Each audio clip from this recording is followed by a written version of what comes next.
Ahora sí, ya estamos en vivo. Muy buenas noches a todas, todos, todes y todis. Estamos muy querido Chael Ramos de disposición y su tiempo para hablarnos. Bienvenido. No, pues es un honor. Gracias por la invitación. Para mí siempre es un honor compartir estos temas tan interesantes. Y bueno, ahorita en esta ocasión, en el marco de LAB y de la más reciente edición del Festival de Cine Radical, pues estoy súper contento. Es un proyecto que ya desde hace algunos años estábamos como en la mira de buscar cómo hermanarnos y mira, lo que sucede en estos tiempos pandémicos ha sido, por el lado positivo, pues maravilloso, ¿no? Ya, parece que ya nos encontramos, ya nos agarramos de la mano, no nos soltemos. Esa misma, querido Micha. Aquí desde ahora vamos a denominar nuestro capitán del barco pirata. Ya averiguaremos después por qué, pero seguramente es un gran capitán que puede dirigir este barco. Querido hermano, voy a pasar a leer una semblanza informal tuya para que la gente que no está al tanto corrido pues lo esté. Paso a leerla con un reggaetón de fondo de este café en el que estoy. Michael Ramos Araizaga estudió la maestría en estudios de archivos de imágenes en movimiento de la Universidad de California, Los Ángeles, gracias a una beca Fulbright García Robles y la beca AMIA Sony Pictures. En 2013 fue director del proyecto Archivo Memoria de la Cineteca Nacional, diseñado para preservar y difundir el cine casero y huérfano. Es director de Ultra Cinema, Festival de Cine Reciclado y de Found Footage, proyecto que organiza desde 2012. Es promotor del Día Internacional del Cine Casero, Home Movie Day, en México y de la iniciativa Arquino, que busca dialogar sobre temas de los archivos audiovisuales, el cine y la preservación del mismo. En 2019 comenzó el proyecto del Día Mundial del VHS, que se celebra el último sábado del mes de agosto. Ha realizado también varios cortometrajes y largometrajes documentales y experimentales en foros nacionales e internacionales. Después de la lectura de semejante semblanza, querido hermano, bueno, ya tenemos un panorama para saber por dónde abordar esto y sobre todo que sea pues una conversación y una charla amena como tú sueles llevarlas desde tu festival, que es muy divertido y muy increíble en su programación, muy osado y pues nos encanta aquí a los radicales y les radicales. Bienvenido, hermano. Un placer de verdad y bueno, te damos la palabra. Bienvenido. No, insisto, es un placer. Te decía antes de que empezáramos a la transmisión que para mí siempre es un gusto, ¿no? Estos espacios en donde yo puedo predicar la palabra de la reapropiación y por qué no ganar feligreses, ¿no? Para este movimiento, pues que ya estamos descubriendo que cada vez somos más, cada vez es más un acto de resistencia y pues aquí andamos para lo que se ofrezca. Tú dirás por dónde le damos. Esa, mi hermano. Bueno, pues para mí todavía es un misterio más o menos cómo tú te has sumergido en este mundo, en este hermoso universo de la reapropiación. Y puedo intuir que es a través de la realización primero quizás de tus trabajos. Entonces quizás empezamos por ahí. O sea, ¿cómo empiezas tú a descubrir este mundo? Porque entiendo que ahora es diferente, ¿no? Hay un montón de materiales ya liberados y accesibles. Y cómo entras al mundo como realizador y luego, bueno, ya vamos obviamente hablando hacia tus demás facetas. Pues fíjate que mira, yo siempre quise estudiar cine. Fue hasta como siempre me ha gustado el cine. Soy fan y redento del cine clásico mexicano, de luchadores, de ciencia ficción, de las divas, no de las grandes divas de Dolores del Rey. Sí me gustan y todo, pero a mí me gustan más las que salían en películas de estas que los americanos llaman de serie B, ¿no?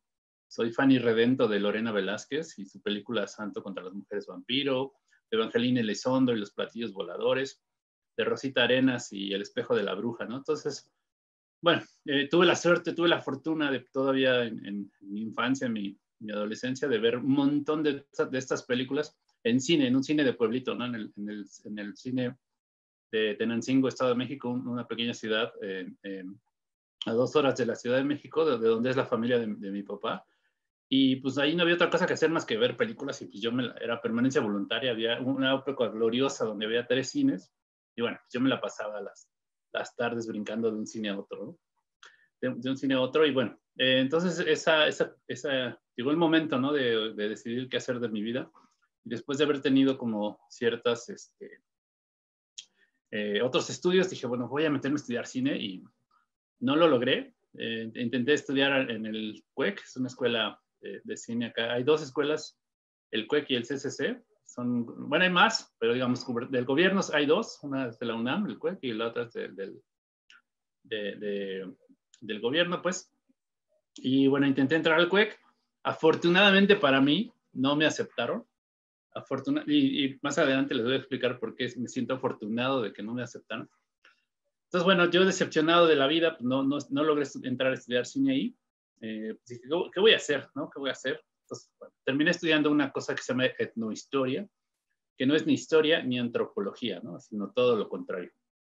Entonces, ahí tuve la suerte de toparme con un par de profesores de historia, que eran historiadores, y daban ahí materias, ya ni me acuerdo qué materias eran, cómo se llamaban. El caso es que nos dieron en una de esas opciones que nos dieron para hacer un ensayo, particularmente uno de ellos nos dijo, a ver chavos, pues les voy a dejar un ensayo sobre un tema histórico, ustedes lo escogen, un tema histórico mexicano, pero pues quiero que piensen en que me lo pueden entregar de la forma en la que ustedes decidan. Puede ser un ensayo escrito, puede ser un ensayo audiovisual, puede ser un ensayo fotográfico, y pues ahora sí que échenle de su cosecha, imaginen más allá. Entonces, eso fue un verdadero parteaguas para mí, porque presentamos nuestro ensayo audiovisual, pues una cosa que dura 23 minutos, que habla sobre la revolución, la intervención norteamericana, y bueno, incluye escenas de Los Simpson, incluye escenas de otros documentales, y fue una cosa así súper natural. Si tenemos esas imágenes, pues hay que aprovecharnos. Incluye cómics, incluye, o sea, así como que fue natural citar a estas imágenes, citar a estos otros y armar nuestro discurso sobre ahí tiene música de los Beach Boys. Evidentemente, no teníamos ni idea de lo que estábamos haciendo en términos, digamos, ya no digas legales, en términos artísticos, ¿no? Y eso fue, que te digo, pues en 98, 99. Tiempo después, bueno, justo a raíz de estudiar ahí en la ENA, en la Escuela Nacional de Antropología e Historia, bueno, por supuesto, este trabajo fue un éxito, mi profesor nos puso 10, e incluso tuvimos la oportunidad de compartirlo en un congreso estudiantil en Estados Unidos. Y bueno, el tiempo después, a las vueltas de la vida, me llevan a trabajar a la Filmoteca de la UNAM, que es el archivo fílmico, pues se dice que es el más importante de Latinoamérica, ¿no? Tiene un acervo increíble de películas, y ahí me toca trabajar así por azares de la vida, entro a trabajar ahí. Pues yo estaba fascinado, ¿no? Literalmente en mi oficina estaba encima del acervo, y eso era, estaba yo sentado encima de un tesoro. Estaba yo muy contento de estar ahí. Hicimos un montón de cosas interesantes, vi un montón de películas que se iban a ir a la basura. Entonces, pero todavía como que no dimensionaba yo qué onda, ¿no? Como que no dimensionaba la magnitud del tesoro sobre el cual estaba sentado. Entonces, bueno, fue hasta que, pues, muchos años después de haber entrado a trabajar ahí, tomo un taller con la doctora Itza Fernández, que ahora es, digamos, el brazo derecho de Ultracinema, que ella estaba recién regresando de estudiar su doctorado en París. Entonces regresa aquí, da este taller y nos introduce al maravilloso mundo de los archivos fílmicos, pero sobre todo de su posible reutilización. Entonces eso fue así como que,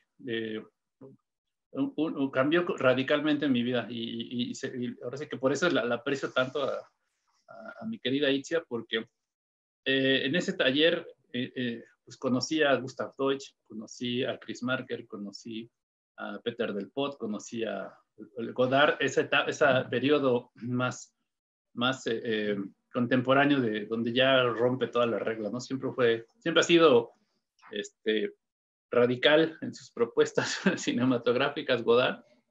Y bueno, un montón, Martin Arnold, Matthias Müller, un montón de artistas pues, que llevan toda la vida trabajando con archivos, ¿no? Y nosotros por acá, pues ni por enterados, ¿no? O sea, no.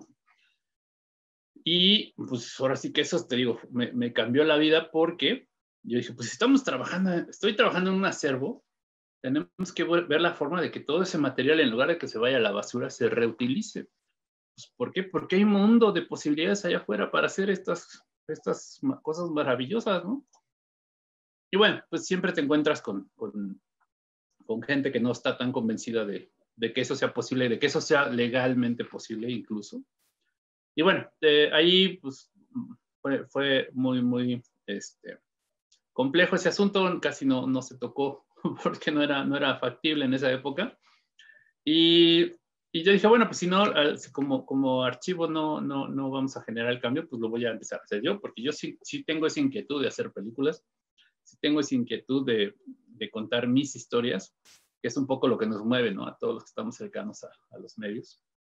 Entonces, bueno, empecé jugando un poco con las imágenes y justamente hice 3 cortometrajes, digamos un tríptico, que es de mis primeros ejercicios audiovisuales, en donde me reapropio escenas de películas de Lorena Velázquez, en donde me reapropio escenas de películas de Majalín Elizondo y escenas del Espejo de la Bruja, donde sale Rosita Arenas. Entonces tuve la suerte de convencer a mis jefes ahí en la Filmoteca y pasar los 2 primeros cortos que duran 3 minutos, acompañados de una película en 35 milímetros de Lorena y de Evangelina.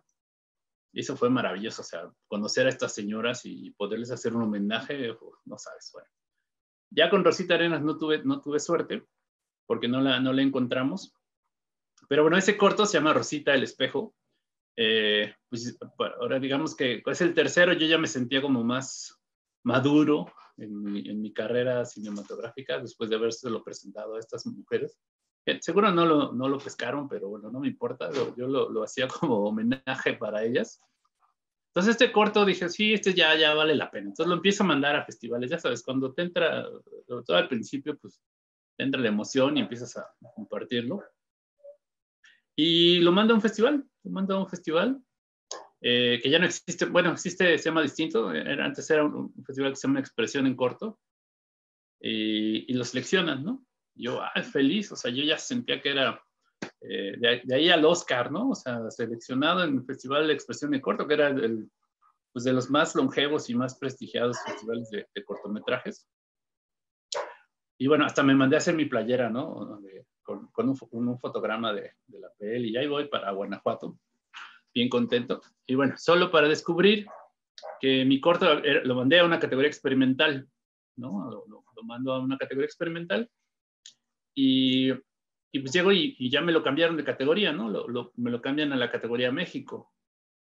Y ese cambio sí fue brutal porque me ponen, y bueno, ese festival daba premios.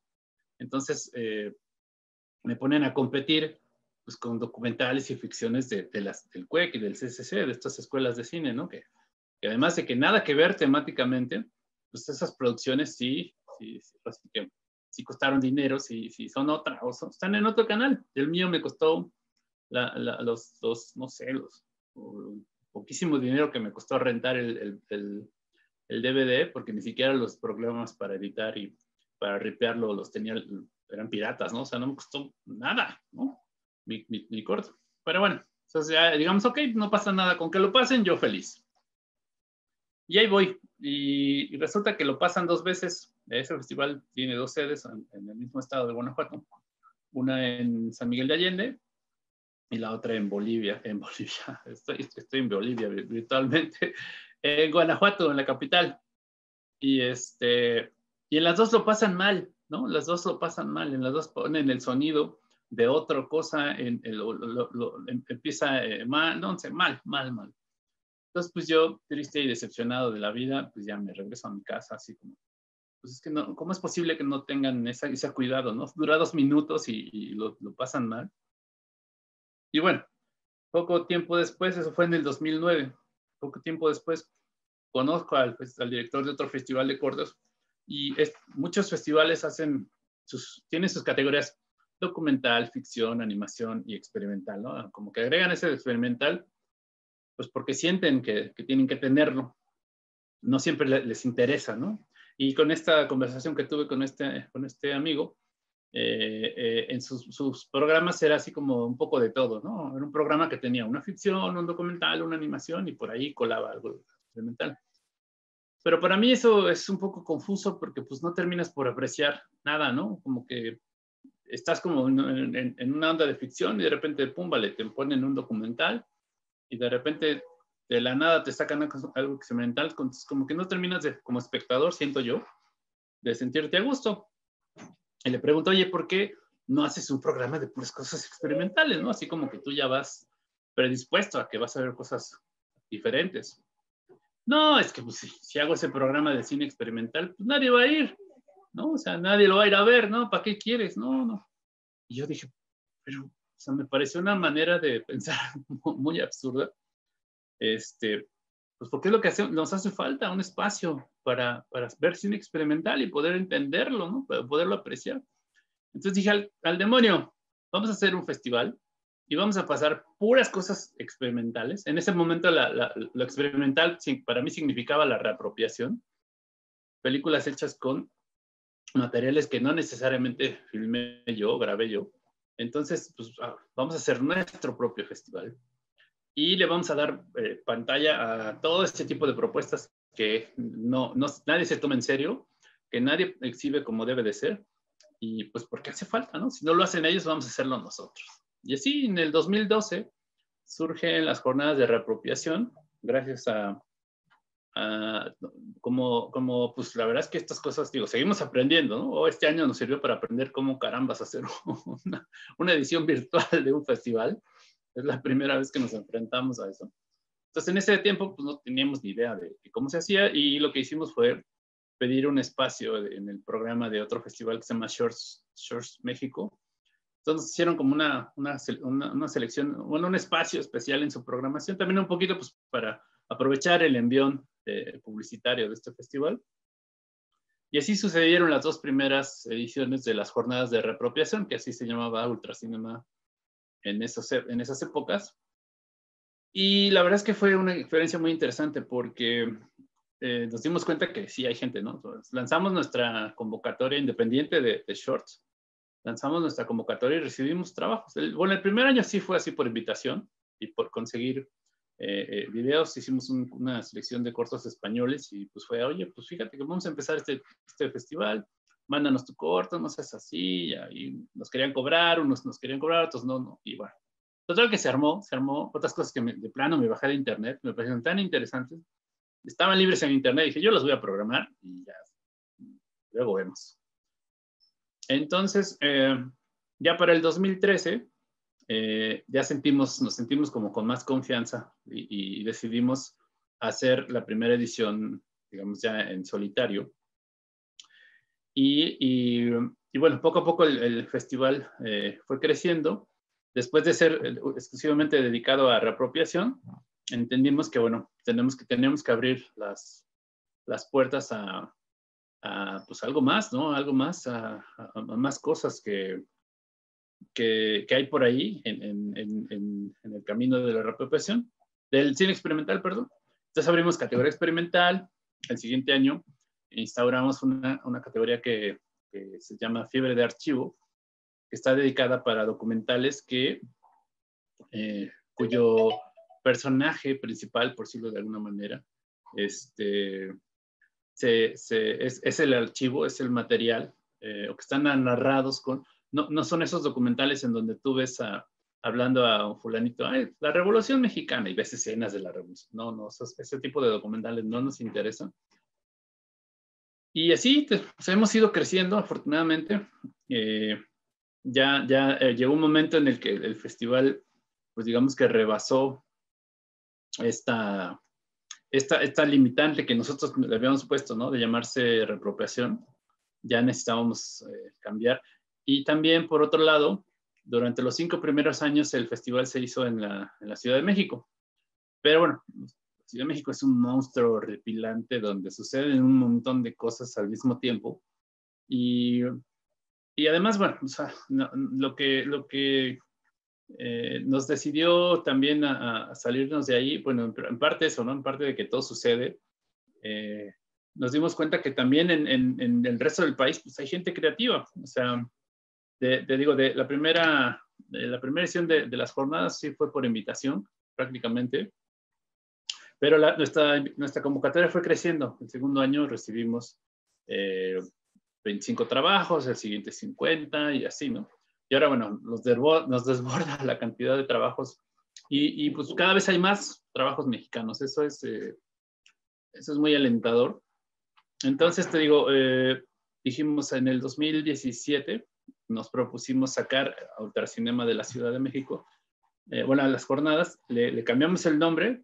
Nos pareció que Ultracinema era un nombre muy, muy adecuado, pues porque ultra significa más allá y cinema, pues cine, ¿no? Entonces, esto es más allá del cine, es una cosa que abarca mucho más allá, que incita a pensar afuera de la caja, ¿no? Que las propuestas que tenemos son así. Y dijimos, pues vamos a buscar espacio en los estados, ¿no? En los estados de la República vamos a comenzar nuestro peregrinar. Algún día seguramente nos va a pasar como con el Mundial, ¿no? Que se van a estar peleando los estados por la sede. Y por lo pronto, pues bueno, iniciamos el 2017 en Puebla y Cholula. El 2018 estuvimos en Jalapa. El año pasado en Guelatao, Oaxaca, ni siquiera en la capital, en Guelatao, un precioso pueblito en la sierra oaxaqueña, que estuvo espectacular. Y este año nos tocaba Tepic, Nayarit, ¿no? Desafortunadamente, bueno, por todo esto no pudimos estar presencialmente allá. Pero bueno, el caso es que todo esto se pensó también pues para convocar, para invitar, para agitar las aguas, ¿no? En otros lados. Y que la gente se dé cuenta que acá en Ultracinema, pues por supuesto nos interesa el cine experimental, por supuesto nos interesa la reapropiación, nos interesa todo ese cine que, pues que no tiene espacio en otras pantallas. Y nos interesa proyectarlo de manera profesional y reflexionar sobre eso. Que la gente lo conozca también, ¿no? Abrir la puerta para que la gente que no tiene, o sea, está mucho ese estigma, ¿no? De, ay, el cine experimental son puras rayas y yo no entiendo nada, es como la pintura abstracta. Y no, o sea, hay un montón de posibilidades, es una riqueza brutal, ¿no? En particular, yo que, o sea, soy fan y redento también de la reapropiación, tiene una serie de posibilidades infinitas. O sea, la gente por ahí que nos vea que no conoce mucho, pues los invito a que se acerquen porque las propuestas pueden ser desde una película rayada manualmente hasta un mashup de imágenes en la computadora, pasando por reapropiaciones sonoras. Bueno, o sea, ¿no? Un montón de posibilidades que el propio material te da, que esa parte de eso, ¿no? O sea, yo que después decía que no me parecía, o sea, que qué bueno que no me aceptaron en la escuela de cine, porque seguramente, bueno, pues yo a lo mejor, con suerte, ya estaría mi segunda, tercera película, yo qué sé. Pero no sé si me hubiera sentido tan libre como me siento ahora, o sea, yo siento que ahorita a lo mejor mis películas de reapropiación no son la octava maravilla, ¿no? Hay gente muy talentosa, pero siento que he hecho lo que yo he querido, ¿no? Sin depender principalmente de un presupuesto, ¿no? Que es otra de las riquezas de este asunto, que es que tuvimos un taller con Jimena Cuevas y nos contaba una anécdota de una cosa en la que participó, donde un cineasta de esos de la vieja guardia le decía, pero esa cosa es edición, eso no es nada. A ver, que agarre la cámara y que se ponga a filmar. Pues porque esa es la idea, ¿no? que tienen los cineastas de la vieja guardia, ¿no? De este tipo de propuestas. Pero bueno, pues es cosa de involucrarte un poco más. para darte cuenta que, bueno, pues puede ser tan sencillo como sentarte a editar y editar imágenes desde lo más hondo de tu ser, como procesos creativos que te pueden llevar años para investigar, para buscar la imagen correcta, para buscar el modo correcto o incorrecto de hacerte de esas imágenes. O sea, hay películas de experimentales y de reapropiación que tienen, o sea, evidentemente tienen su proceso y te pueden llevar años, ¿no? Eso es otra de las cuestiones interesantísimas, ¿no? Es tan complejo, tan sencillo como el autor lo decida. Y eso me parece fundamental que tú tengas ese poder, ¿no? Ahorita en la pandemia, los cineastas tradicionales pues estaban picándose los ojos, ¿no? Porque no pueden salir a filmar, porque el crew, porque el catering, porque las locaciones, porque los permisos, porque los seguros, ¿por qué? Pues porque no. Y nosotros, bien felices, sentados enfrente de nuestra computadora o con nuestro rollo de película que enterramos en el jardín o con lo que se nos ocurra, ¿no? Bruno Varela, que es ahora sí que amigo y colaborador de Ultracinema, que estuvo ayer, ¿no? Me parece, si mal no recuerdo. Tiene, o sea, tiene una manera de hacer películas que me parece fascinante. Él hace películas con lo que sea. Tiene esta película, que es de mis favoritas, que se llama Materia Oscura. No sé si les hablaría ayer de esa, pero está hecha con PDF, ni siquiera son copias de papel, son PDFs. Eso es brutalmente, es una cosa increíble. Siempre en los talleres que estuvimos dando y que cuando tenemos oportunidad de compartir todo esto, lo muestro y la gente o sea, es un cambio radical. Cómo hay gente que hace películas con lo que sea, ¿no? María Cañas, digamos, nuestra admirada María Cañas, esta cineasta española también, la diosa española de la reapropiación, tiene este concepto que me parece brutal, el cine porcino, que ya hace cine porcino, ¿no? Porque como del puerco se aprovecha todo, pues ella hace un cine que se aprovecha de todo, ¿no? Eso me parece increíblemente bello, ¿no? Entonces, pues o sea, aquí andamos en la resistencia justo con lo que significa además, ¿no? Legalmente, reapropiarse de imágenes, robarse imágenes y que te tachen de pirata y que te digan, no, es que eso tú no lo filmaste y no tienes derecho sobre... O sea, mentira, yo hice un corto con el Santo, con películas del Santo, pues porque el Santo, yo crecí viéndolo en el cine, y por más que al hijo del Santo no le parezca que para mí el Santo sea un ídolo, no me importa, yo voy a seguir haciendo películas con las imágenes del Santo, porque son imágenes con las que yo crecí, y creo que de repente estas cuestiones legales sí limitan mucho, ¿no? A las posibilidades creativas, cosa que pues está a todas luces mal, ¿no? Afortunadamente, bueno, pues este asunto legal es pantanoso, pero es cosa de atrevernos, ¿no? No pasa nada. Yo sí soy radical en ese sentido en los talleres y les digo, ustedes no teman, total, si los demandan, pues eso se siente un precedente, ya estaremos haciendo boteos y proyecciones para juntar varo para el abogado, pero digamos, lo que necesitamos es fomentar la libertad creativa, no limitarla, ¿no? Lo que necesitamos es que la gente se atreva, que la gente agarre, ahora que en estos tiempos en que puedes hacer una película con un celular, o sea, es importantísimo que la gente sepa que se vale, y que se vale todo se vale, todo, literalmente todo. ¿Por qué? Pues porque responde directamente a nuestra necesidad de compartir, a la necesidad inherente de la gente, ¿no? Si ustedes visitan, yo tengo esta costumbre de, cuando estoy trabajando y me quiero concentrar, agarro en el YouTube y pongo Tintán, películas completas, o Capulina, películas completas, o Santo, ¿no? Y no las veo, pero las estoy escuchando. Pero de repente, pues esto es YouTube y es principalmente pues, la vía para poder difundir trabajos, pero al mismo tiempo pues, tiene unos canales ahí, unos candados más bien para bloquear y censurar y coartar esta parte de la compartencia, de compartir.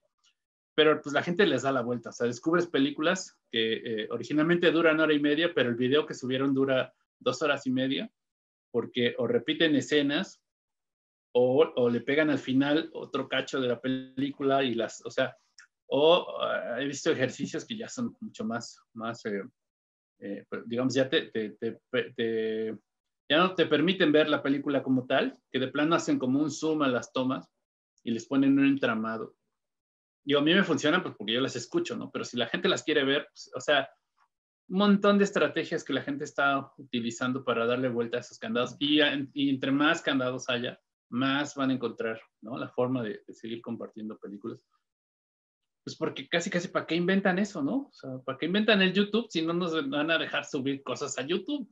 Me parece un poco absurdo. Y bueno, insisto, esto es porque tenemos esa necesidad inherente de compartir y bueno, responde de repente, las restricciones responden en teoría a la defensa de los derechos de autor, pero sabemos bien que los autores, incluso hay autores que son tan generosos que quisieran que sus obras fueran del dominio público inmediatamente, porque las hicieron para la gente, ¿no? O sea, yo tampoco concibo estos cineastas que hacen su película y hasta que no la festivalean y hasta que no se ganan todos los premios habidos y por haber las comparten. Digo, está bien, eso alimenta nuestro ego, ¿no? O sea, maravillosamente que haya premios y que te den premios y reconocimientos, está chido, está maravilloso. Pero también tienes que pensar en, pues, que lo hiciste para que la vieran, ¿no? Si te vas a esperar a que pasen 10 años y la liberas, pues no tiene ningún caso, ¿no?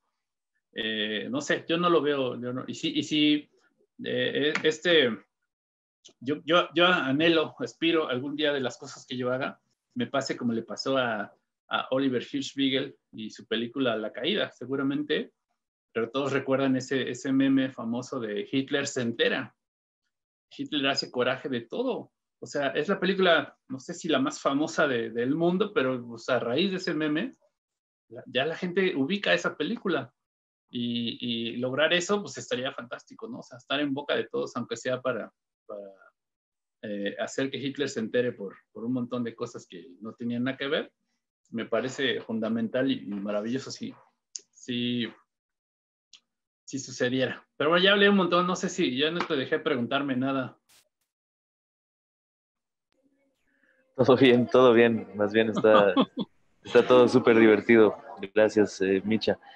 Yo quería compartir un poquito que he estado como vislumbrando como una organización entre los cineastas, digamos, pongámosle en la bolsa, experimentales y los que ejercen la apropiación, en varios foros virtuales y cosas que han estado organizando, no solo desde Ultracinema, sino previamente, ¿no? Como que la pandemia ha provocado que se puedan reunir muchas veces mucha gente y he admirado esa organización.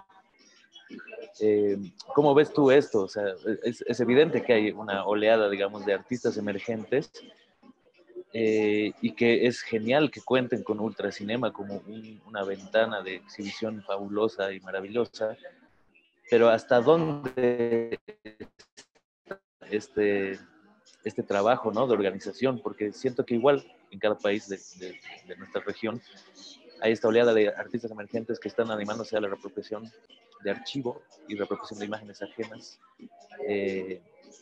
y se trancan en la etapa de la exhibición y de mover sus obras, ¿no? Evidentemente, si pueden subirla a YouTube es, por supuesto, una decisión absolutamente válida y excelente como posición política, incluso frente al cine y a las rutas de exhibición de sus películas, ¿no? Pero hasta dónde entre todos.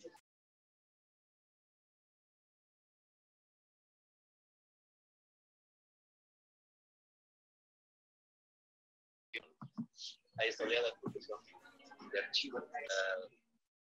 Hola, perdón, algo pasó, las manchas solares afectan de sobremanera el internet. Ahí estás. Me quedé en tu pregunta, Mauricio. Perdón. Sí, no te preocupes, qué bien que ya estás de vuelta.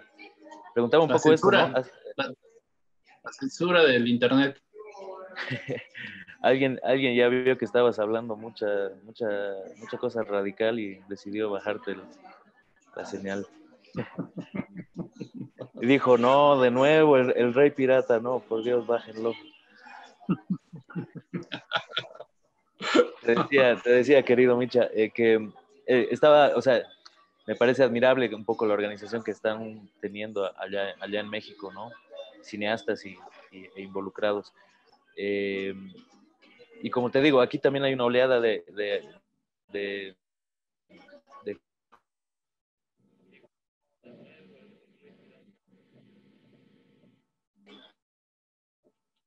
y,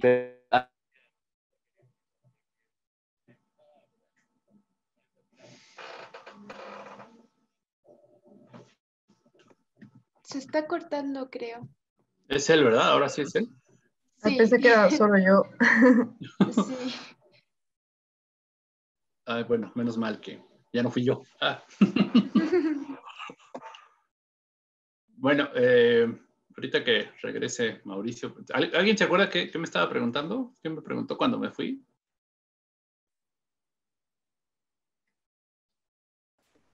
No recuerdo con... Oh, ¿se salió? Sí, yo creo que Mauricio. sí, internet Sí, lo sacó. no recuerdo bien, pero era algo así como que hay una oleada de nuevos artistas que están saliendo y hay una organización y creo que se va más o menos hacia qué vamos a hacer después con esto, ¿no? Porque es como que está emergiendo mucho, pero ¿qué más, qué es lo que viene después? Eso es lo que entendí, no sé, los demás ayúdenme. Yo le he entendido igual un poco que en parte sí era eso, pero tenía también que ver con qué hacer una vez tenemos una película hecha, digamos. ¿Cuál es el siguiente paso? Si Okay. andan como, hay esta red de festivales experimentales, ¿no? Si, cómo moverla por ahí o no moverla o algo así. Ah, ok.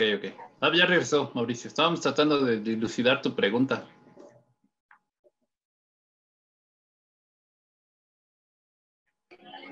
seguro que sí, es por no saber preguntar y alargarme demasiado y confundir demasiado. Que No, es porque se te cortó el internet. Yo sé, es un chiste. Eso, la necesidad de organizar también, ¿no? Porque a veces, obviamente, está muy bien el trabajo de una super personal y puede hacerlo solo con su computadora, pero quizás ahondar un poco en la importancia, ¿no? De la...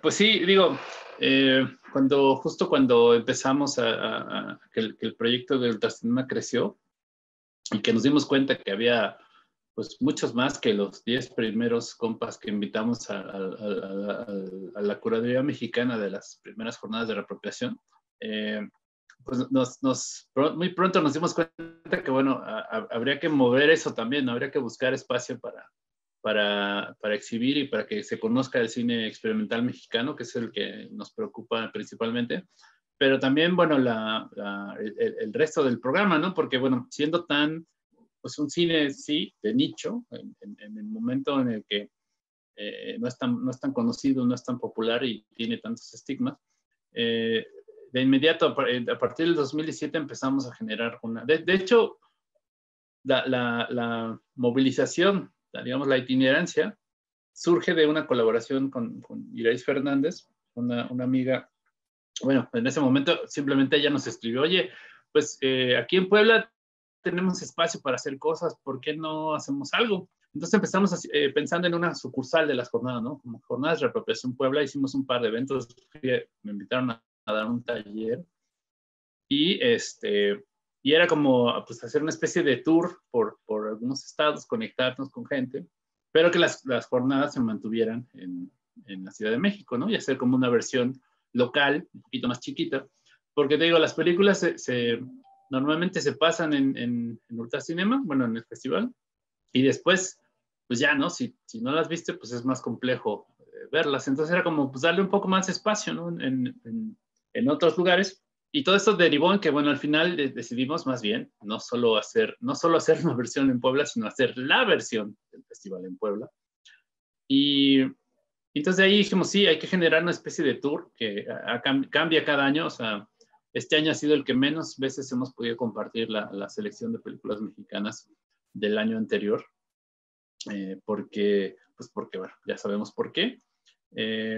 Pero digamos que también adoptamos de cierta manera como misión del festival, pues en cuanto lugar nos inviten, lugar que compartimos películas, ¿no? Porque justo si hay algo que nos hace falta es esto, espacios, ¿no? O sea, generar espacios no solo para el festival, sino para el resto de los cineastas, ¿no? O sea, el año pasado tuvimos una fortuna increíble.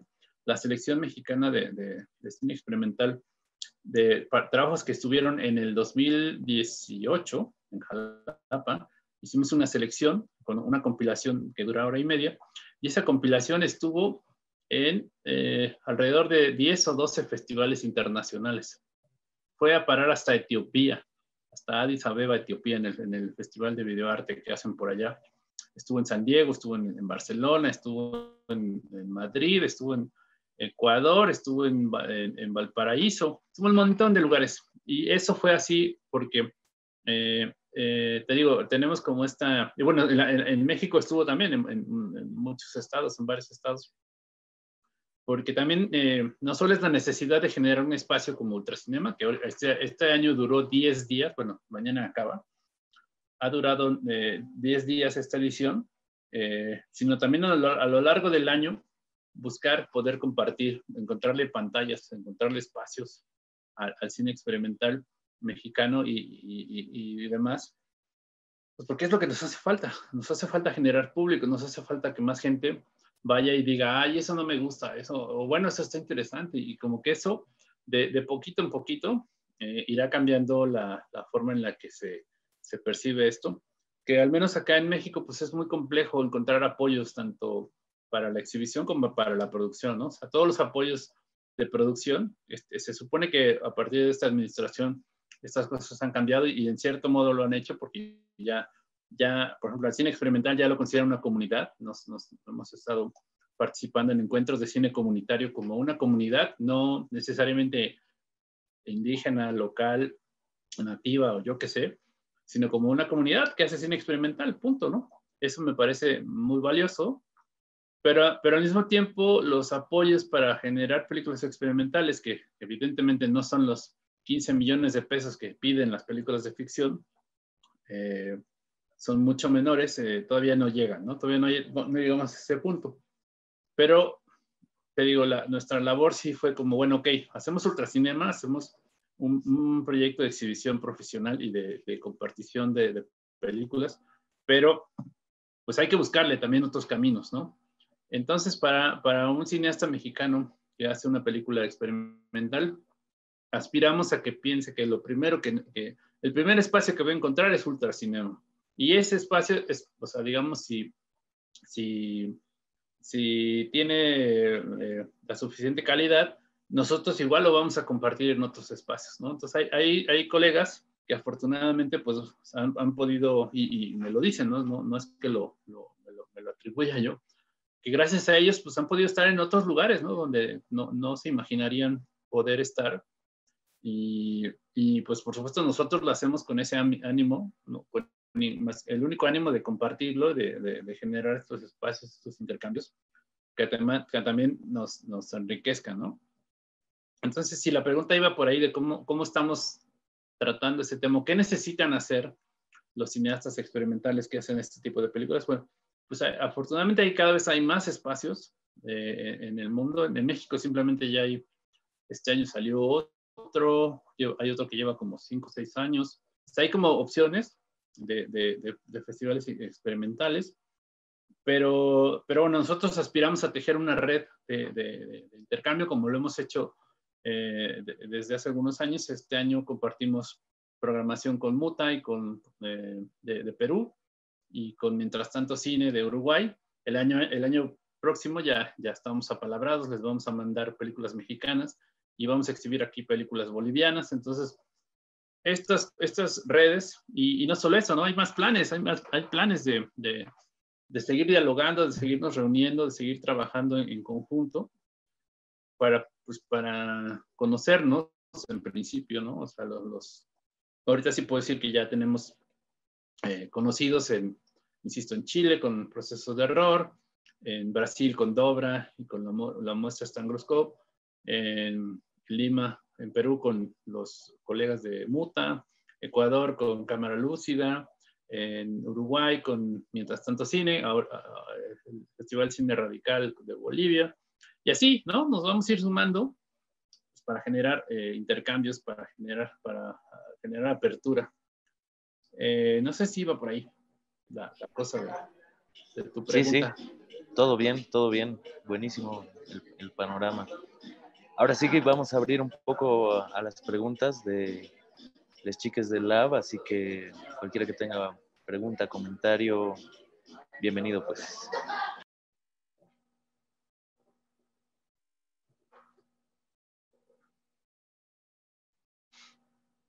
¿No? ¿De plano? ¿No los inspiré a preguntarme nada? Se ponen tímidas.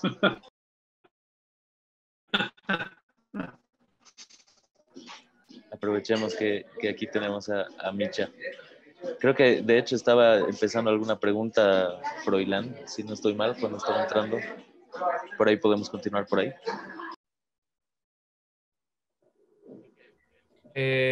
Bueno, no, creo que estaba como... En realidad creo que estaba interpretando tu pregunta, pero al final no había sido esa tu pregunta. Entonces, Okay. ahora le lanzaré como mi pregunta. Pues, sí, es como... La idea es... Bueno, igual creo que ya está un poco respondida, que es como, ¿qué hace uno después de hacer una película de este tipo? Una película más experimental. ¿Y cuál es la mejor solución? Porque a veces igual subirla al YouTube y dejarla ahí en el YouTube no asegura que las personas vean tu película, ¿no? Es como... También hay que hacer algo, ¿no? Hay que mover la película de alguna manera, ¿no? Para que la gente vea, no sé. A ver qué dice Micha. Ahora sí que hablando del lado como artista, te digo, siempre te gana el ego, ¿no? De, ay, sí, mi película la van a pasar aquí, la van a pasar allá, y eso te ayuda, pero al final de cuentas, pues es eso, solo el puritito ego. Yo tengo un documental que fue mi primer largometraje documental que se llama Los Exóticos, y es sobre lucha libre, sobre luchadores que interpretan un papel que desde el principio fue así como creado para incomodar y fue transformándose al grado que ahora la mayoría de los luchadores exóticos son homosexuales. Todavía hay luchadores que interpretan el papel de exótico, pero es un espacio para la lucha libre, dentro de la lucha libre para las personas homosexuales y tiene sus características. Bueno, pues yo hice mi documental y también, o sea, bien emocionado, lo metí a todos los festivales habidos y por haber de documental y no, acá en México y en otras partes, y no fue seleccionado en ningún festival importante, ¿no? O sea, entre comillas, Guadalajara, Morelia, Guanajuato, DocTF, no los seleccionaron. Y eso, si mi interés hubiera sido eso de los grandes escenarios, pues me hubiera sentido absolutamente frustrado con mi trabajo, ¿no? Y no lo hubiera valorado como lo valoro ahora. Y sin embargo, no tuve esa exposición en esos festivales importantes, pero sí lo pude compartir en ferias de libro, en universidades, en eventos de lucha libre, en festivales un poco más, pues no tan reconocidos. Incluso lo exhibieron en festivales de cine en ciencia ficción y fantasía y terror y no sé, pues como que ya le sonó a lucha libre, aunque el tema es la lucha libre, pero bueno, evidentemente pues es esta cuestión de la homofobia y la discriminación, ¿no? Por ahí va el asunto, pero bueno, pues yo feliz de que me dieran chance y la verdad es que me escribían, oye, es que vamos a hacer un ciclo de esto, órale. Y mi documental, afortunadamente, en la época en la que lo estuve festivaleando, que no sé si le digan allá igual en Bolivia, acá esto es como un año después de que lo hiciste, lo festivaleas, fui a donde me invitaran. Yo dije, perfecto. Y eso, la verdad, fue mucho más enriquecedor, porque estoy seguro que fue mucho más enriquecedor para mí de lo que hubiera sido si lo hubiera mostrado en todo tipo de festivales que se dan su caché. Y es tan, o sea, ha sido tan bien recibido en esos ámbitos que a mí me interesaba que lo recibieran, que no había función en la que yo me parara que la gente dijera, oye, está muy bonito. Ya con eso, o sea, más que cualquier premio, más que cualquier estatuilla, más que cualquier Oscar que pudieran haberme dado por ese documental, es la apreciación de la gente de a de veras, ¿no? O sea, entonces, lo pongo como ejemplo. Si tu interés, digo, si haces cine experimental, olvídate, estás frito. No vas a ni hacer dinero, ni amigos, ni te vas a hacer famoso, ¿no? Por ahí no va. Si tu interés es hacer cine experimental porque te interesa experimentar, porque te interesa decir lo que es por el camino correcto. Entonces, de entrada, esa parte fue una lección muy, muy, muy importante. Ahorita el documental, digamos, ya cerró su ciclo el sábado pasado, que lo pasaron en la tele abierta. La Televisión Nacional pasó mi documental en la tele abierta y yo estaba ya fascinado de la vida. Y ya, ¿no? O sea, llegó un momento en el que el documental lo dejé solito, que viviera, está abierto en el internet, y descubrí que hay un canal que lo tiene, o sea, que lo copió, que incluso tiene más vistas que el canal oficial, ¿no? Eso está súper interesante, súper padre, ¿no? O sea, para mí es un triunfo que el tipo lo haya bajado y lo haya promovido más que yo. Entonces, bueno, te lo pongo como ejemplo, porque, por ejemplo, por otro lado hay gente como Bruno Varela. La verdad es que lo aprecio mucho, es un máster y hay un montón de cosas que aprender. Ese cuate, hace un montón de cosas. Lo veo, me llegan notificaciones casi cada 2 o 3 días. Bruno Varela subió un video a Vimeo. Bruno Varela subió un video a Vimeo. Y ese güey los pone libres, o sea, las crea y los deja libres. Y así le han llegado invitaciones a festivales. O sea, también es un poco, digo, o sea, evidentemente ya tiene su carrera, ya lo reconocen, ya saben la gente, incluso los curadores de festivales internacionales están más atentos a ver qué cosas sube para... eso le llevó su tiempo, pero es una lección importante, porque si tú estás haciendo tus cosas y sientes que es tu obra maestra y no la compartes, pues ahí se va a quedar, ¿no? Ahí se va a quedar. Entonces yo sí, mi consejo es, no, o sea, crea tus cosas, pero compártelas. Tampoco estés esperando que va a llegar el festival, no sé, el de Oberhausen, que eso es como de los veteranos, con propuestas arriesgadas de programación y con una espacio muy importante para el cine experimental. O sea, no a todos nos va a pasar como a Bruno, que el curador de Oberhausen le dice, oye, Bruno, ¿sabes qué? Quiero tu película. Y pero de entrada, pues, ¿cómo suceden las cosas? Pues, cuando tú las liberas, cuando tú las creas, cuando las creas para compartir. Entonces, sí, evidentemente, pues sí tienes que estar como atento, buscando espacios de exhibición. Pero por eso como que esta red que queremos tejer nos puede servir, porque a lo mejor si tú haces tu película y a los de el Festival de Cine Radical no les llama tanto la atención, bueno, pues sabes que con ellos te puedes conectar con Ultracinema, con Muta, con alguien seguro le va a encontrar. Y si no, si esa película no encuentra un espacio en estos festivales, pues haces otra, no pasa nada. O sea, el caso es ejercitar, eso es de ejercicio, eso es de, también eso, ¿no? Bruno lo hace como eso, o sea, Bruno es así flaquito y de esos flacos corriosos. Y a lo mejor no tiene mucho punch en su conejo, pero el ejercicio de hacer diario, estar editando, diario estar probando, experimentando, ese güey tendría un conejísimo como el de Arnold Schwarzenegger, ¿no? Entonces, pues eso, o sea, sí estar pendiente, sí estar como con esa inquietud de encontrar estos espacios, pero al mismo tiempo no dejar que eso te preocupe tanto, ¿no? O sea, digo, es bien bonito que te seleccionen y a mí me emociona igual que la primera vez, ¿no? Que alguna pieza mía la seleccione, Ahora ya no me da tanto tiempo de hacer cosas, porque cuando te metes a organizar, ya no te da tanto tiempo de crear, pero de repente por ahí me siento también, ¿no? Como a relajarme. Y digo, sí es bien bonito, alimenta tu ego un montón, pero también está esa otra parte de, bueno, este es un ejercicio, ok, lo libero, el siguiente seguro me saldrá mejor. Y te digo, siempre estoy seguro de que si lo intentas 10 veces, a lo mejor a la 10ª te sale, a la 10ª te lo selecciona.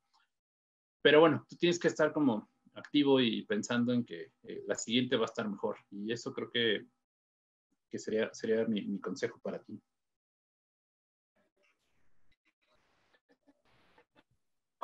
Gracias, gracias.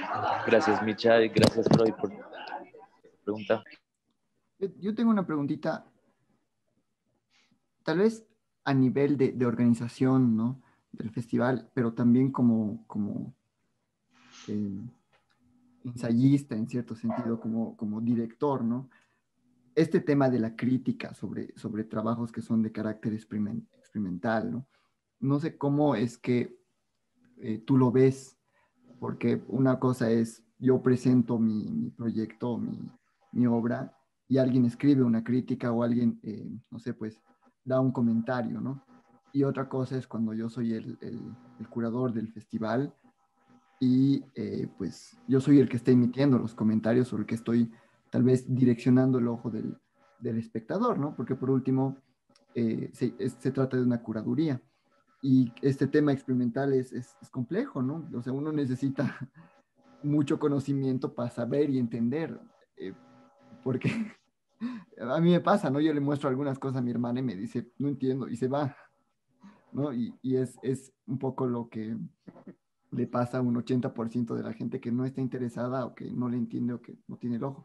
Volviendo a la pregunta, como realizador y como curador de festival, ¿cómo ves la crítica? Más que nada la crítica escrita sobre estas obras. Pues mira, en términos generales, para mí la crítica, como te digo, soy ferviente devoto del cine popular, en particular del cine popular mexicano. La crítica sí estoy, o sea, la tengo como que en mi lista negra, ¿no? Porque yo crecí leyendo críticas de películas de cine mexicano donde los críticos, los historiadores serios, pues trataban súper mal a las películas. No, esta película es muy pedestre y siempre queriendo compararla con la ciencia ficción de Estados Unidos, ¿no? Por ejemplo, las grandes superproducciones evidentemente nunca le van a llegar a la belleza maravillosa de los hilitos de los vampiros, ¿no? De que tú puedas ver el hilito del vampiro, es una magia que tiene el cine mexicano y es única. Entonces, sí tengo un problema con la crítica, no la entiendo mucho, porque para mí una película que yo vi hoy no es la misma película que vi hace 10 años. Yo soy otro, ya soy otra persona. Entonces, querer emitir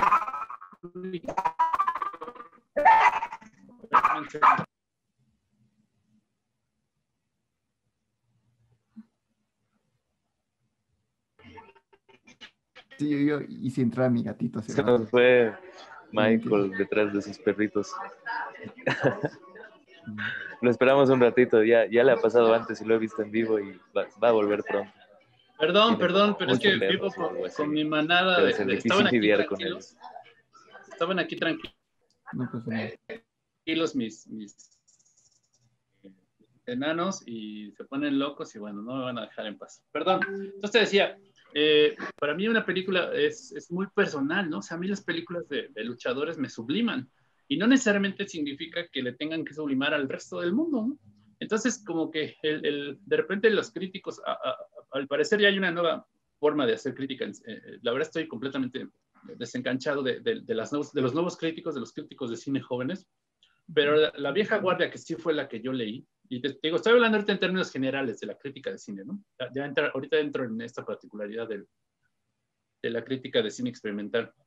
Entonces, te digo, estos grandes maestros de la crítica en México, pues siempre le tundieron durísimo, siempre compararon, o sea, sus críticas eran como desde el pedestal del juez y ya, eso es una porquería, eso no es. Cuando el cine es personal, ¿no? Cada experiencia cinematográfica es distinta para cada persona. A mí me puede parecer, yo te digo, a lo mejor ustedes en su entorno, distinto por supuesto, ven una película del santo y es eso, ¿no? No sé. Y ustedes tienen sus propios héroes, sus propios ídolos, sus propias cuestiones que a ustedes les mueven. Entonces, digo, hay películas universales con temas universales y maravillosamente fotografiadas y todo. Y luego, si nos vamos, si nos vamos al terreno del cine experimental, me parece súper pantanoso. O sea, en México no hay crítica de cine experimental, ¿no? Para empezar. Lo que estamos tratando de generar también en el festival es la reflexión académica, que es, digamos, es distinta. Eso sí es válido, siento que sí, o sea, es más factible, no válido, es más factible. Entonces estamos abonando en ese terreno, estamos armando un proyecto para poder empezar a generar escritura desde la academia y desde la divulgación porque es necesario, o sea, es necesario que nosotros empecemos a escribir sobre el cine experimental como creadores, como académicos. Bueno, la crítica en este sentido en México, pues bueno, no, que yo sepa, no hay quien haga crítica. Y si la hubiera, creo que sería un poco como este asunto de los premios, ¿no? O sea, por ejemplo, Ultracinema no es un festival, o sea, hay quien dice que los festivales que no dan premios no son muestras, ¿no? O sea, si tú no das premio, eres una muestra. A mí me paso por el arco del triunfo esa clasificación. Ultracinema es un festival con toda la barba. No damos premios porque se me haría experimental hecha en tu computadora o que tú filmaste en 1635 Super 8 contra una película que hiciste en tu computadora con materiales reciclados. ¿De dónde? O sea, para mí no hay puntos de comparación, son procesos creativos distintos, son procesos creativos pues, así tan dispares. Yo no concibo, no entiendo cómo. Además, eso, y otra cosa que platicando con un buen amigo Pablo Romo, los premios también legitiman ciertos discursos. O sea, el hecho que tú le des un premio, de lo que habla esa película ya estás legitimando. Y el cine experimental tiene una cantidad amplísima de opciones, de posibilidades, de temáticas, que para mí sería difícil así, ¿no? O sea, difícil premiar una película más política, más poética.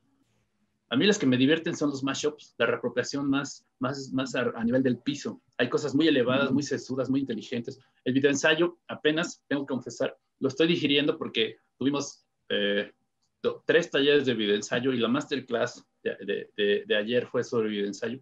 Apenas lo estoy empezando a dirigir porque para mí es demasiado intelectual, ¿no? O sea, yo siento que la reapropiación que a mí me gusta es esa que hace la gente, que los memes, lo divertido, como, hacer collage de imágenes que te diviertan, que te motiven a sacarte de esa preocupación. Hay gente que hace un cine experimental muy político. Ahí está en el colectivo Los Ingrávidos. Son brillantes y hacen cine muy político y ahora sí que tienen su pegue, ¿no? En los festivales internacionales. Pero ¿cómo comparas ese tipo de cine con algo como lo que hace, no sé, este que se llama Antonio María da Silva, que es un francés que hace un mashup súper intenso, se llama Hell's Club, su película, la más famosa. Y es un mashup en donde pone a un montón de artistas de Hollywood en diversas películas y genera un ambiente en donde todos están en una discoteca. Eso es buenísimo. Pero imagínate que tú compites metes en un concurso algo generado por él, con otra cosa más poética, más... No, yo no entiendo. Entonces quizá por eso la dificultad de criticar, o sea, también me acuerdo que en algún momento leí que los críticos son aquellos que no pudieron hacer, ¿no? Entonces, si no pudieron hacer, pues se pusieron a criticar, ¿no? Y de alguna manera, a lo mejor perdón por todos los críticos que me estén escuchando por allá afuera, pero pero yo de cierta forma sí comparto eso, ¿no? O sea, si no pudieron hacer, entonces es bien fácil pararte en el pedestal y decir, ah, eso está mal. Y yo leía a Heidegger y desde la postura de Gramsci, no sé, por Dios, hay gente que hace un montón de películas de las agallas, no estás pensando en el filósofo, no estás pensando, porque eso también es otra libertad de la reapropiación. Tú te puedes sentar a editar tu película sin preocuparte de ninguna teoría, no, eso puede funcionar para algunos, para otros no. En estos días que tuve Jimena Cuevas, te amo, ya sabes que te amo, te admiro, pero en estos días hemos estado más cerca, y es así, o sea, ahora sí que edita de lo que le sale del alma, y eso es súper válido, es tan válido como aquel que agarra un libro de filosofía, un libro teórico, y con él edita, ¿no? Como lo hace Ross Lipman, el cineasta que nos compartió la masterclass ayer en Ultracinema, que ha leído mucho, que ha visto muchas películas, y digo, también son cosas geniales, pero bueno, son cosas distintas. Entonces, sí, yo creo que por ahí esa es la complejidad de la crítica. Entonces, si te ha tocado criticar, o que te critiquen más bien sus películas, tampoco creo que tengas que darles demasiada importancia, porque no haces tus películas para los críticos, las haces para compartirlas con quien quieras compartirlas, y habrá quien las entienda, habrá quien no las entienda, y o sea, yo también, incluso los documentales que hago, se los pongo a mi mamá, y así como que, está bonito, pero bueno, o sea, no pasa nada, ¿no? Si fuera, no sé, o sea, el cine es tan personal, para mí es una cosa de lo más personal, no solo el hecho de hacerlo, el visionado de las películas es tan personal que sí, para mí la crítica es complejo el tema, yo no sería crítico, no sé. Gracias por la respuesta, creo que igual me hace reflexionar bastante. Tú relájate, no pasa nada, todas tus cosas, compártelas y recibirás malas críticas, por ejemplo, y también es eso, por ejemplo, ahorita me estoy acordando, justo, perdón que regrese a mi documental, no es por hacerle promoción, pero este documental está en la plataforma Filmin Latino, que es la plataforma de exhibición virtual del Instituto Mexicano de Cinematografía. Está ahí, y el otro día, pues por casualidad, curiosidad, más bien por curiosidad, me puse a ver qué escribe la gente, ¿no? Tiene una parte donde tú puedes poner tu crítica, como todo buen sitio de películas, y pues no falta el sabiondo, que es que el sonido es terrible, y la fotografía es espantosa, el tema es interesante, pero la fotografía es horrible, o sea, este güey, ni siquiera sabes cómo la hice, güey, no sabes que la hice yo con mi camarita, y que más allá de las cuestiones, o sea, a mí me preocupaban las cuestiones técnicas, a mí me preocupaba contar la historia. Hay películas preciosísimas en donde todo está perfectamente cuidado, la fotografía, el encuadre perfecto, y la disposición de los actores están absolutamente vacías del alma, ¿no? Son películas vacías que no te dicen nada. Todas esas cosas nuevas de Netflix, perfectas, así súper, te quedas así como si tuvieras comido unas papitas fritas, ¿no? O sea, se te acabaron y ya ni te acuerdas a qué sabían. Y hay otras películas vivas en donde ves que la cámara se mueve, pero el fondo de la película tiene un montón de alma. Digo, no es porque sea mi película, pero mi película fue hecha con un montón de ganas de hacer una película. No me preocupé por cuestiones técnicas. Y sí me parece muy, o sea, como para qué te paras en tu pedestal. Esa película es horrible, el sonido es espantoso. No conoces los métodos de producción. Era mi objeto, que nadie entendiera lo que estaban diciendo los luchadores, ¿no? Por supuesto que no, pero bueno. Entonces, eso es un terreno súper peligroso. Y si tú te clavas en eso, olvídate. Terminas por no hacer nada, por temor a que te digan, no, tus películas experimentales no las entiende nadie. No me importa que no las entienda nadie. Yo quiero sacarme del alma lo que quiero decir, y por eso me voy a recopiar de todas las imágenes que se me pongan enfrente. A ver, ¿quién me lo va a impedir? Tengo mi parche pirata, y con ese me defiendo de todo.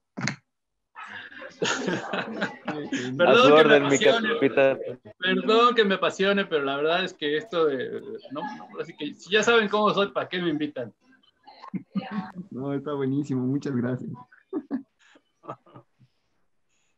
A su orden, mi capitán. Estamos esperando sus órdenes todo el tiempo. Querido Micha, nos viene una pregunta desde el Facebook Live. Un tema ineludible, por supuesto, ¿no? Arthur Richard Sánchez, gracias, Richard, por escribir. Pregunta, ¿cómo te libraste de las trabas legales? Un abrazo. Si se refiere a cómo lidio yo con las cuestiones legales con mis trabajos, la verdad no me preocupan. No tengo... La única vez que he tenido problema con algo que yo hice y que alguna cuestión legal me lo impidió fue cuando subí mi corto a YouTube, porque YouTube identificó que la película era de El espejo de la bruja y Alameda Films, la dueña de los derechos, seguramente interpuso ahí una queja y me la tumbaron. Pero luego aprendí estas técnicas de ponerle ahí, modificarle cositas a tu video y pues, la volví a subir y ahí está en el YouTube. Entonces, esto también lo hemos aprendido a lo largo del camino. Sí tienes que estar alerta. Por ejemplo, en México, recientemente modificaron varios artículos de la Ley Federal del Derecho de Autor y se habla de que, bueno, ya están incluso criminalizando el arte de reapropiarte películas, ¿no? O sea, de reapropiarte fragmentos de las películas, ya te puede llevar a la cárcel y te pueden meter unas multas impresionantes. O sea, una cosa espantosa. Pero al mismo tiempo hay un par de artículos en la ley que todavía, digamos, yo lo digo, es un clavo ardiendo, ¿no? De donde estás agarrado para medianamente, ya ni siquiera decir defenderte legalmente, sino para medianamente sentirte, pues, a gustos, ¿no? Un poco cómodo, ¿no?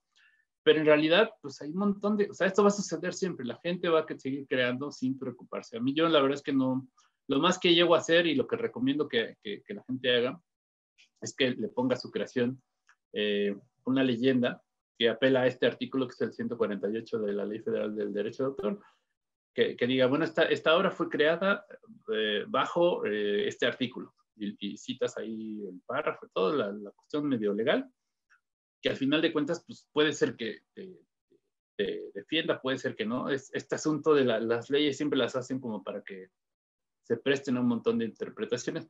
Pero hay gente que el simple hecho de tener esa leyenda ya les alivia el alma.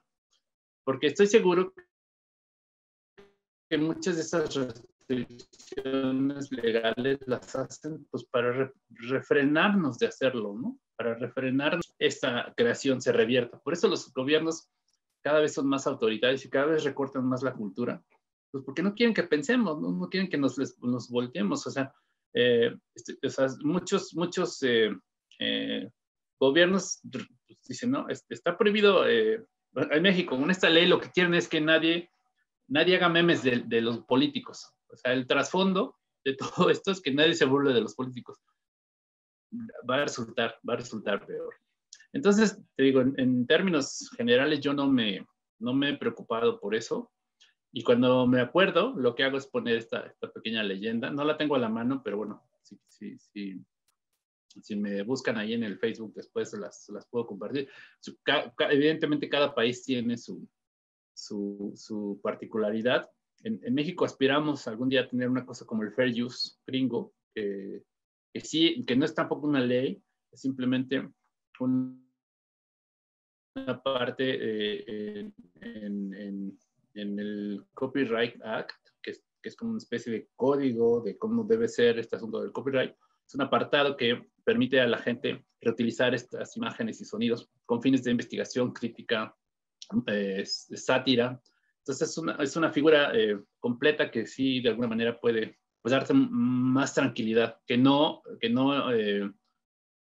creativamente no tiene que refrenarte, ¿no? A lo largo del trayecto del festival y de las cosas que he podido ver, me he topado con autores que ni siquiera se toman la molestia de firmar sus piezas o de citar de dónde son, ¿no? De dónde sacaron. Difícilmente le ponen crédito a veces, o sea, el título, ¿no? O sea, es como, hay un montón de gente que no está tan preocupada y eso creo que, bueno, por el lado creativo, yo creo que tiene que ser eso, ¿no? Más que preocuparte por por qué te vaya a pasar en términos legales, tienes que preocuparte por encontrar tu voz y encontrar las imágenes que adecuadamente digan lo que tú quieres decir. Te digo, yo creo que si estuviéramos en algún país más represor, pues ahí sí hablaríamos de otros términos. Pero digamos que mal que bien nuestras democracias horripilantes de Latinoamérica todavía nos dan cada vez menos, pero todavía hay pequeños resquicios, ¿no? De donde podemos crear y con cierta libertad. Yo dudo que pase pronto que Televisa quiera demandarnos por utilizar fragmentos de las películas que tiene derechos y que tiene un montón de derechos de películas. Porque otra cuestión importante en todo esto es siempre las demandas por derechos de autor y propiedad intelectual son cuando les afectas el bolsillo, ¿no? O sea, si yo me rapapio esa película del Espejo de la Bruja y mi corto de 2 minutos empezar a vender más copias que el DVD, Blu-ray, lo que sea, la descarga del Espejo de la Bruja, seguro ahí sí me iban a meter una mega demanda, que Dios guarde el hora, ¿no? Pero como, pues, o sea, mi película experimental de 2 minutos no le hace ningún ruido a la original, pues, o sea, por Dios, no van a gastarse el dinero que seguramente los abogados les van a cobrar por algo así. O sea, también esas cuestiones económicas entran un montón en juego y para, no sé si buena o mala fortuna, el cine experimental todavía no llega a esos niveles en donde podemos vivir de hacer películas, ¿no? Buenísimo, buenísimo, muchas gracias. A ver, creo que justo haciendo quizás alusión a tu playera de las 3 R's, que seguramente aplicas como una ley alucinante. Bueno, a ver, antes de la mía, ¿estabas, Camila, quizás ahí tú con una pregunta ya lista? Es más de curiosidad. Primero, gracias porque me das ánimo. Yo no estudio cine en parte por una postura que tengo en contra de las escuelas de cine, pero también porque no había carrera cuando yo entré a la universidad. Y bueno, me da curiosidad, ¿cuál es tu siguiente proyecto? Porque por lo que cuentas, me parece que tienes como una especie como de universo propio y me llama la atención si ya estás trabajando en algo nuevo. Pues mira, la verdad es que sí tengo varios proyectos por ahí que, como decía hace rato, de repente gestionar Ultracinema te lleva todo el año. Ahorita ya estamos, les decía, mañana termina la 9ª edición, pero llevamos 2 meses planeando el 10º aniversario, ¿no? Y luego, como si no fuera suficiente con eso, estoy organizando un festival de cine de mascotas acá en Tepoztlán. Y bueno, eso también consume gran parte de mi tiempo. Entonces, eso, y buscarme, ninguno de estos 2 proyectos me da para comer. Digo, yo, pues, probablemente puedo no comer un par de días, pero tengo 7 perros que esos sí comen diario, 2 veces al día. Entonces, estos son los que verdaderamente me preocupan. Entonces, aparte de organizar los festivales, pues tengo que buscar, por así que tengo que buscar las croquetas de mis hijos. Entonces, eso también te quita tiempo para hacer lo que verdaderamente importa. Entonces, hace relativamente rato que no he tenido, tengo ahí un documental sobre lucha libre también, tengo un guión de ficción, varios guiones de cortos y un guión de largo, pero en el cine experimental tengo, desde que me mudé a Tepoztlán aquí hace casi 6 años, tengo afuera en mi jardín una copia en 35 milímetros de la película Santo contra la hija de Frankenstein, maravillosa película, que está afuera en el jardín y en estos casi 6 años le ha pasado de todo. Le ha llovido, el polvo, la temperatura, el calor, el frío, hasta las gracias de mis perros, con la idea de que en algún momento la voy a rescatar y voy a ver qué hizo la naturaleza por ella. Eso es así como que proyecto de largo aliento. No sé en el momento, no sé cuándo me voy a decidir a abrirla. Las latas solo las he movido de un lado para otro. Apenas ayer las revisé y tiene una bonita telaraña que no quise, una bonita araña viviendo ahí en medio del rollo, que no quise este,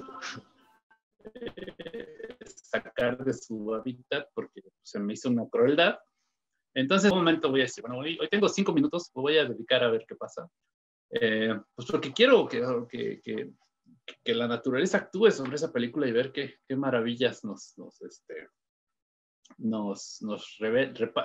depara, ¿no? No sé, nos prepara.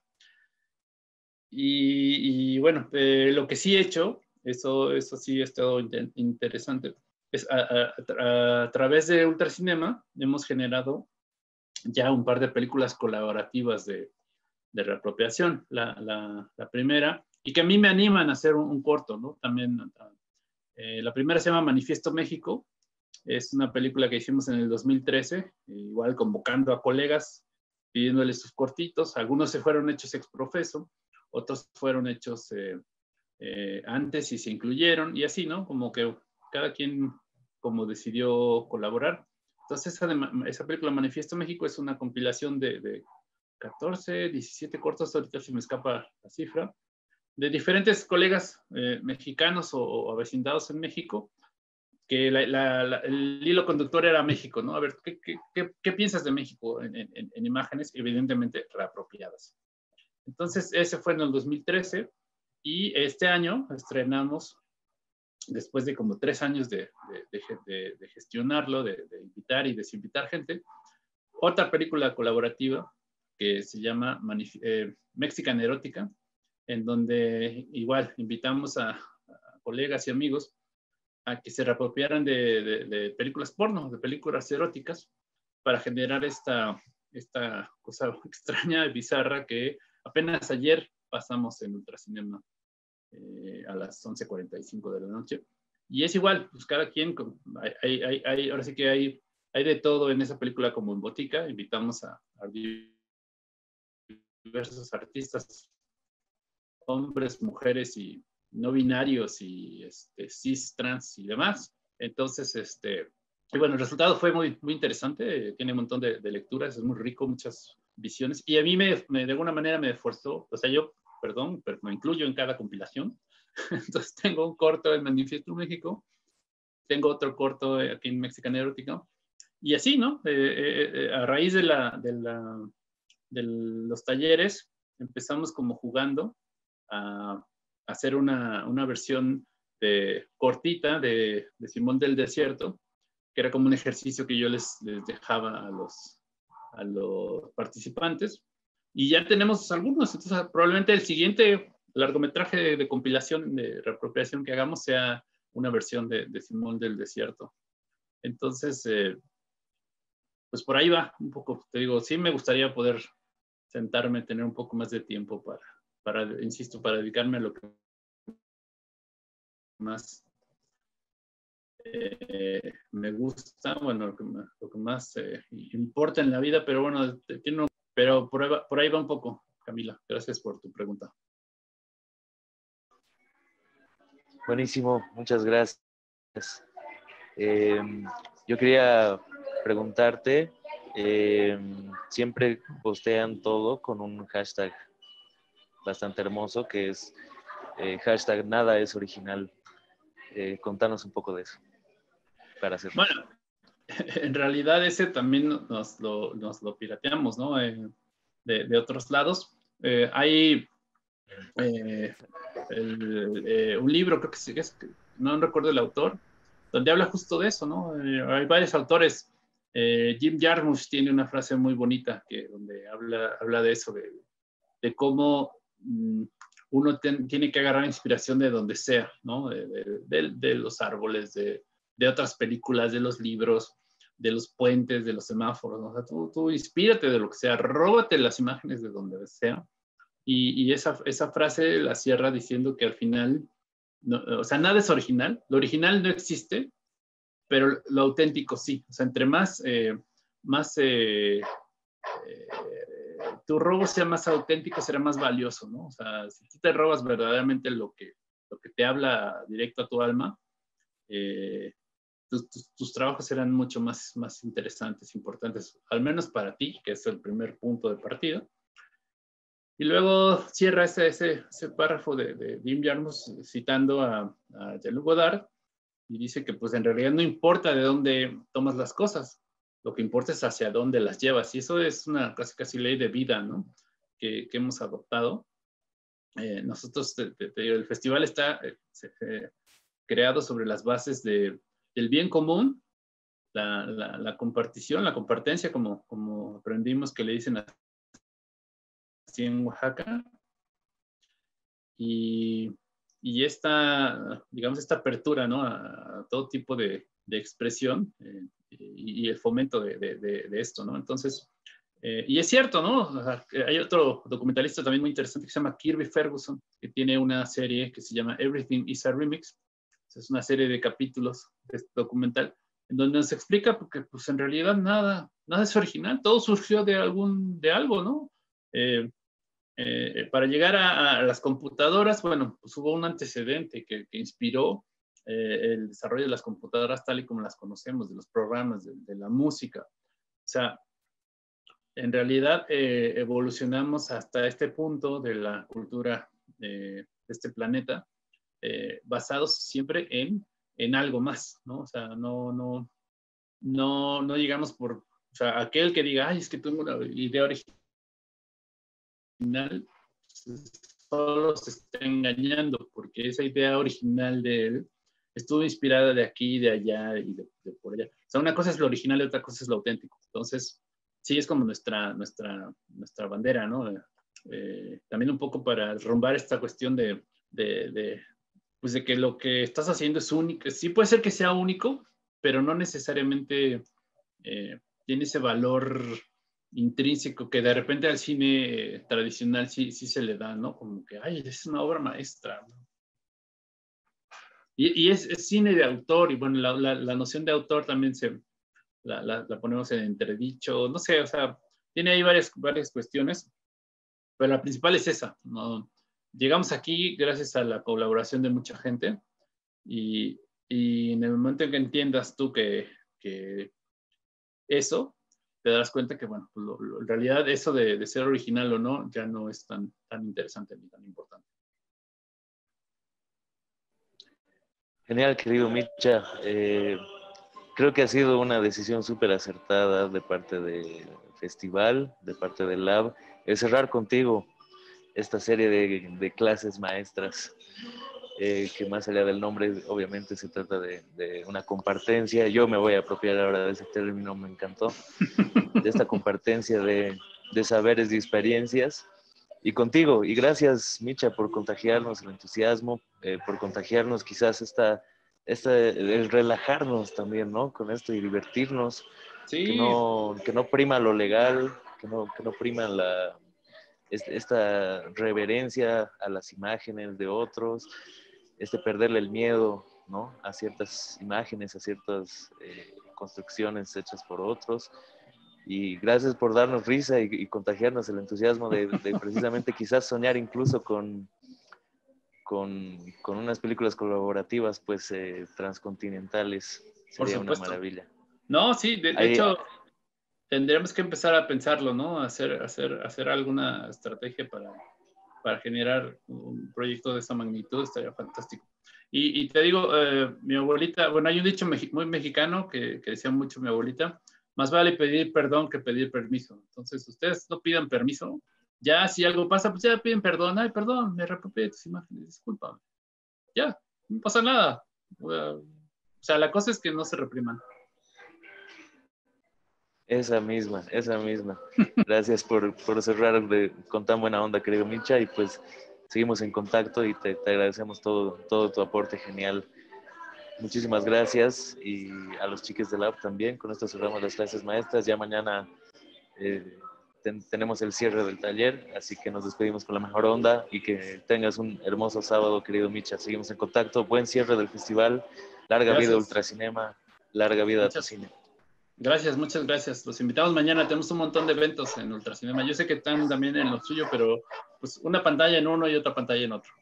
Cuídense. Esa misma. Gracias a ti, Micha. Chao, un abrazo grande. Adiós.